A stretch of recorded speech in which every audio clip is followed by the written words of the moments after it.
feet tall. The building is comprised of 346,000 gross square feet, 363 rental apartments, of which 50% of those will be affordable apartments, 4,000 square feet of ground floor retail, 15,000 square feet of arena storage, 146 parking spaces, and the entire building will be designed to achieve LEED Silver certification. The amenities in the building are plentiful. They include a 24-hour doorman, fitness center, lounge, yoga dance studio, children's playroom, roof terrace, bike storage, and a washer and dryer in every apartment. The mix of units in the apartment are comprised of studio, one-bedroom, and two-bedroom apartments. You can see that there are a total of 149 studios, 166 one-bedrooms, and 48 two-bedrooms. 48 two-bedrooms are approximately 13% of the total building, though we skew the two-bedrooms towards the affordable side of the ledger, so that at 36 two-bedroom apartments, that is 20% of the affordable apartments will be two-bedroom. Since we're talking numbers, I thought I'd add that the apartments will come in a range of configurations, and that there will be over 20 different floor plans divided between the studio, one-bedroom, and two-bedroom apartments. In order to execute this tallest modular building in the world, we've assembled a world-class team of design and construction professionals. This is comprised of Forest City Radnor Companies, who is the owner-developer of the project, the architect of record, Shop Architects, which is also the architect of the design architect of the Barclay Center, structural and mechanical engineers, Arup, and our construction manager, Skanska USA.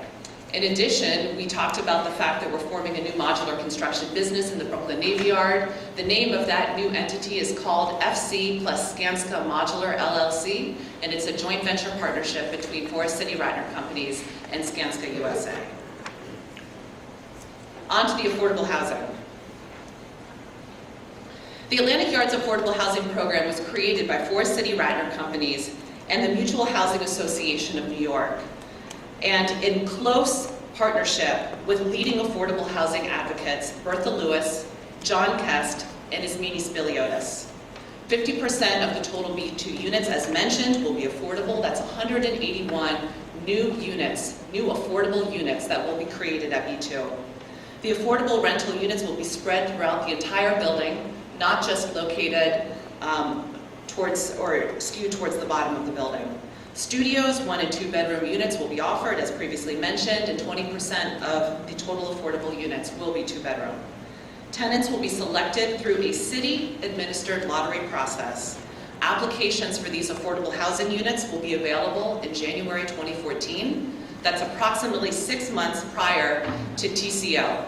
TCO is the temporary certificate of occupancy, and it's when the building will be ready for residents to move into the building. 50% of the affordable units will be set aside for residents of community boards 2, 3, 6, and 8.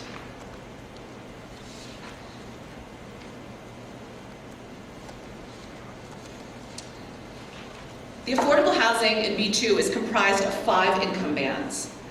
This chart, which I want to take a moment to explain, provides a roadmap to income eligibility for this project. You should note that all of the bands are based on a percent of AMI. AMI is Area Median Income. Area Median Income is set by the U.S. Department of Housing and Urban Development, also known as HUD. In 2012, AMI for New York City was $83,000 for a family of 4. However, this chart goes through the fact that apartments at B2 will be offered at a range of incomes for a range of households. Let me give you 2 specific examples to understand the chart.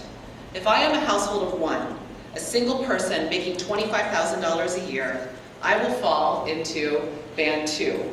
So this is a household of 1 making $25,000 a year, I would fall into this income range into band 2.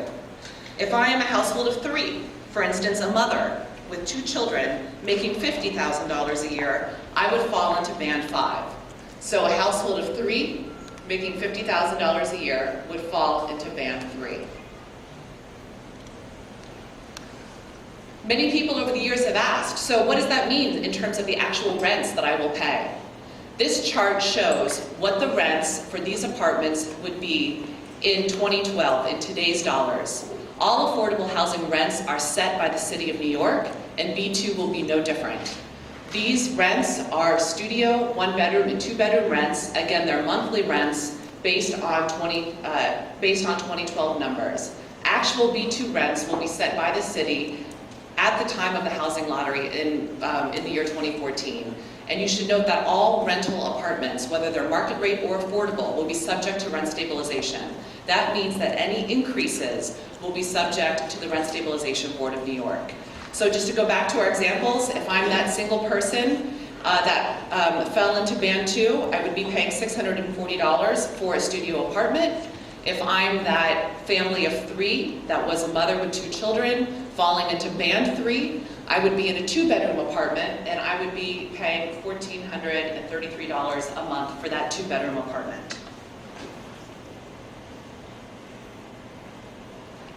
At this point, I'd like to turn the mic over to Chris Sharpless from Shop Construction to talk, from Shop Architects to talk about the design.